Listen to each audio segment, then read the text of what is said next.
50대, 60대가 되면서 가장 큰 걱정은 바로 내 노후 정말 괜찮을까? 라는 불안이 아닐까요? 직장 생활에선 매달 고정 수입이 있었지만 은퇴 후에는 그 수입이 끊기면서 모아둔 돈만으로 살아가야 한다는 생각에 한숨이 깊어집니다. 더구나 예상치 못한 의료비, 물가 상승, 자녀 지원까지 은퇴 이후의 재정적 부담은 생각보다 훨씬 큽니다. 실제로 은퇴자 중 다수가 왜 내가 이렇게 힘든 상황에 놓였을까? 라며 후회합니다. 과연 은퇴 후 파산하지 않으려면 얼마나 필요할까요? 그 진실을 함께 알아봅시다. 은퇴 후 파산 피하려면 얼마나 필요할까? 충격적인 진실. 은퇴 후 내 삶 정말 괜찮을까? 50대, 60대에 접어들며 많은 사람들이 한 번쯤 떠올리는 질문일 겁니다. 퇴직을 앞둔 설렘도 잠시, 곧장 찾아오는 현실적인 고민은 바로 돈입니다. 월급이 끊기고 모아둔 돈으로 살아가야 한다는 압박감, 그 돈이 충분할지에 대한 불안함은 우리 모두가 공감하는 문제죠. 오늘은 은퇴 후 파산하지 않기 위해 꼭 알아야 할 금액과 실제 사례를 통해 그 이유를 살펴보겠습니다. 1. 의료비 은퇴 후 예상보다 훨씬 크다. 퇴직 후 김씨 62세는 모아둔 돈으로 3년은 편히 살 수 있을 거라 자신했습니다. 은퇴 직전 퇴직금과 저축액을 합치니 약 1억 2천만 원이었고 월 150만 원씩 쓰면 여유롭게 살 수 있을 거라 생각했죠. 그런데 문제가 발생했습니다. 은퇴 후 건강이 급격히 나빠져 관절 수술과 고혈압 약 처방을 받게 되었고 의료비로만 6개월 동안 200만 원이 나갔습니다. 예상치 못한 의료비 때문에 다른 생활비를 줄여야 했고 급기야 자녀에게 도움을 요청하는 상황까지 이르렀습니다. 교훈. 많은 사람들이 은퇴 후 의료비를 과소평가합니다. 건강보험이 있어도 비급여 진료와 약값, 병원 왕래 비용은 큰 부담이 됩니다. 전문가들은 은퇴 후 의료비로 최소 1억 원 이상을 준비해야 한다고 조언합니다. 건강을 유지하는 것도 중요하지만 의료비를 포함한 긴급 자금 마련 계획이 반드시 필요합니다. 2. 물가는 멈추지 않는다. 이정자 씨 58세는 남편과 함께 경기도 외곽에 작은 전원주택을 마련하고 은퇴 후를 준비했습니다. 매달 쓰는 생활비는 200만 원 내외, 그럭저럭 안정적이라고 생각했죠. 하지만 몇 년 지나지 않아 예상치 못한 문제가 생겼습니다. 물가가 치솟으면서 식비, 공과금, 교통비 등 모든 비용이 가파르게 상승했습니다. 특히 전기요금과 난방비 상승이 큰 부담으로 다가왔습니다. 준비해둔 돈이 계속 빠르게 줄어들자 남편은 주말마다 택배 아르바이트를 하게 됐고 정자 씨도 집 근처에서 청소 일을 시작했습니다. 두 사람은 은퇴 후 새로운 일을 하지 않아도 여유롭게 살 수 있을 거라 생각했지만 물가 상승은 그들의 계획을 완전히 바꾸어 놓았습니다. 교훈. 물가는 우리가 은퇴 계획을 세울 때 가장 간과하기 쉬운 부분입니다. 현재의 돈이 미래의 구매력을 보장하지는 않습니다. 물가 상승률을 감안한 예산 계획이 필수이며 지속 가능한 투자나 수입원이 중요합니다. 3. 자녀 지원, 은퇴 후에도 끝나지 않는다. 박영수 씨 65세는 두 자녀를 대학까지 졸업시키고 결혼 자금도 지원했습니다. 그 덕분에 자녀들은 각자의 가정을 꾸렸고 본인도 이제는 자유롭게 살 수 있을 거라 기대했습니다. 하지만 몇 년 후 큰아들이 사업 실패로 부모에게 손을 벌리기 시작했습니다. 작은 아들도 주택 대출 상환이 어렵다며 매달 지원을 요청했습니다. 은퇴 후에는 자녀로부터 독립할 줄 알았던 영수 씨 부부는 도리어 자녀 지원에 모든 예산이 빠듯해졌습니다. 결국 영수 씨는 아내와 함께 소일거리로 소득을 벌어야만 했습니다. 교훈. 자녀를 키우는데 드는 비용은 은퇴 후에도 예기치 않게 이어질 수 있습니다. 자녀와의 경제적 관계를 적절히 설정하고 부모 자신의 노후 자금을 철저히 보호하는 것이 중요합니다. 자녀 우선 사고방식에서 벗어나 자신을 위한 준비가 선행되어야 합니다. 얼마나 준비해야 할까? 그렇다면 은퇴 후 필요한 최소 금액은 얼마일까요? 전문가들은 다음과 같은 공식을 제안합니다. 월 생활비 12개월 예상 은퇴 기간. 예월 200만원 12개월 20년 4억 8천만원. 이는 기본적인 생활비만 계산한 금액으로 의료비나 기타 긴급 상황을 포함하려면 1억 2억 원 정도 추가로 필요합니다. 물가 상승률 고려. 물가가 매년 23% 오른다고 가정하면 현재 200만 원으로 가능한 생활은 10년 후에는 250만 원, 20년 후에는 300만 원 이상이 필요합니다. 자산 배분 및 투자. 모아둔 돈을 예금에만 의존하지 말고 안전한 배당주나 연금 상품을 통해 꾸준히 수익을 창출하는 것이 중요합니다. 결론 지금 준비해야 한다. 은퇴 후의 삶은 준비하지 않으면 불안과 후회의 연속일 수밖에 없습니다. 파산을 피하려면 의료비, 물가 상승, 자녀 지원 같은 현실적인 변수들을 반드시 고려해야 합니다. 지금 당장 자신의 은퇴 계획을 점검해 보세요.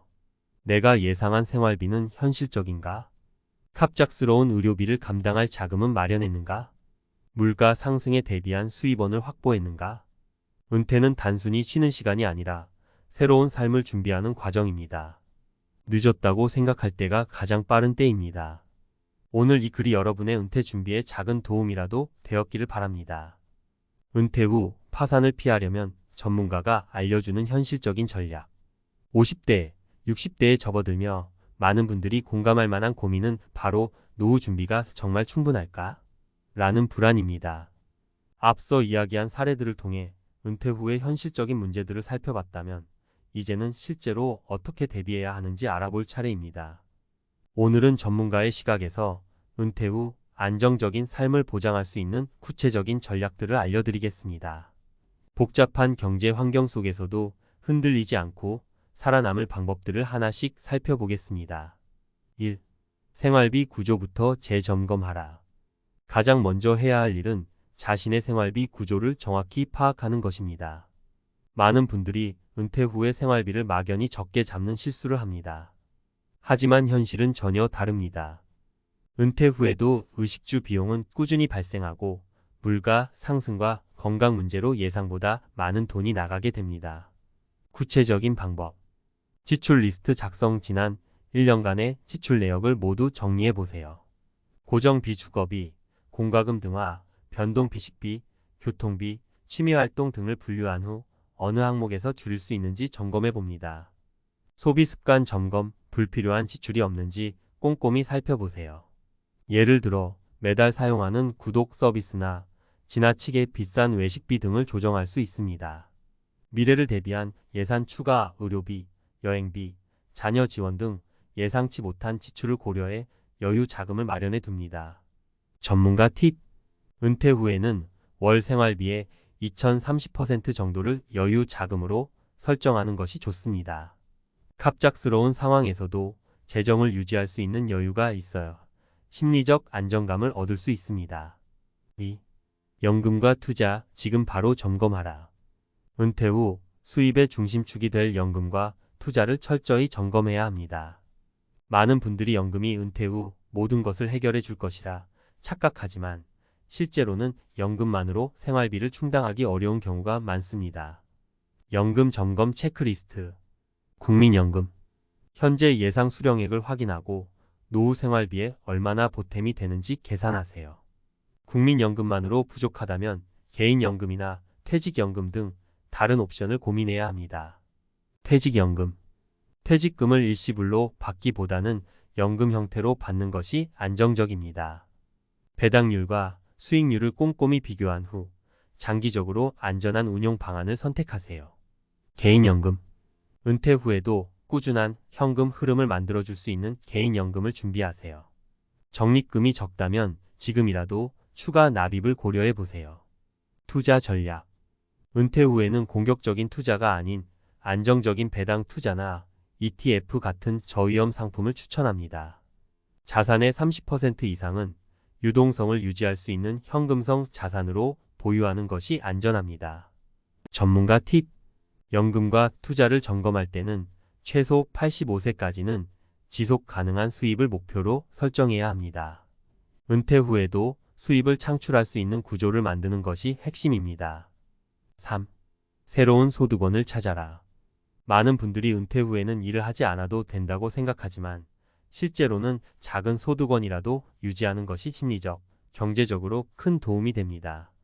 단, 은퇴 후의 일은 과거와 같은 부담스러운 직업이 아닌 즐겁고 유연한 형태로 선택하는 것이 중요합니다. 추천 소득원, 프리랜서 일자리, 자신의 경험과 전문성을 활용할 수 있는 강의, 컨설팅 또는 온라인 콘텐츠 제작의 블로그, 유튜브의 좋은 선택이 될 수 있습니다. 파트타임 일자리, 주 23일 근무로 가능한 단기 알바나 취미를 살릴 수 있는 일회 카페 운영, 플로리스트에 적합합니다. 농촌 또는 전원생활, 작게 농사를 지으며 자급자족을 실현하거나 재배한 농산물을 소규모로 판매하는 것도 하나의 방법입니다. 사례, 정민수 씨 63세는 은퇴 후 유튜브 채널을 운영하며 매달 약 50만 원의 광고 수익을 얻고 있습니다. 적은 금액이지만 그는 이 소득 덕분에 취미 활동을 더 풍성히 즐길 수 있다고 말합니다. 4. 가족과의 경제적 관계를 재설정하라. 자녀 지원 문제는 은퇴 후 재정 상태를 크게 흔들 수 있는 주요 변수 중 하나입니다. 자녀에게 금전적 지원을 멈추는 것은 때로는 부담스럽지만 부모 자신의 노후를 위해 반드시 필요한 조치입니다. 구체적인 조언. 자녀와의 경제적 독립을 명확히 선언하세요. 지원을 하더라도 일정 금액과 기간을 정해 부담을 줄여야 합니다. 자녀들에게 부모의 재정 상황을 솔직히 공유하고 서로의 역할을 다시 설정하는 시간을 가져야 합니다. 사례, 박영희 씨 60세는 은퇴 후 자녀에게 더 이상 지원하지 않겠다고 선언하고 그 대신 저축한 돈으로 본인의 건강과 취미 활동에 투자하기 시작했습니다. 처음에는 자녀들의 불만이 있었지만 시간이 지나면서 서로의 경제적 독립이 더 건강한 관계를 만든 것을 깨달았습니다. 5. 은퇴 후의 삶은 재정적 안정에서 시작된다. 마지막으로 강조하고 싶은 점은 은퇴 후 삶의 질은 재정적 안정에서 비롯된다는 것입니다. 파산을 피하고 여유롭고 행복한 노후를 보내기 위해서는 지금 이 순간부터 준비를 시작해야 합니다. 현재의 지출을 면밀히 분석하세요. 연금과 투자를 꼼꼼히 점검하고 필요하다면 전문가의 도움을 받으세요. 은퇴 후에도 지속 가능한 소득원을 찾아 스스로의 가치를 계속 유지하세요. 결론적으로 은퇴는 새로운 삶의 출발점입니다. 철저한 준비와 전략만 있다면 은퇴 후에도 안정적이고 만족스러운 삶을 살아갈 수 있습니다. 이 글을 통해 여러분이 한 발 더 나아가는 계기가 되길 바랍니다. 지금 바로 시작하세요.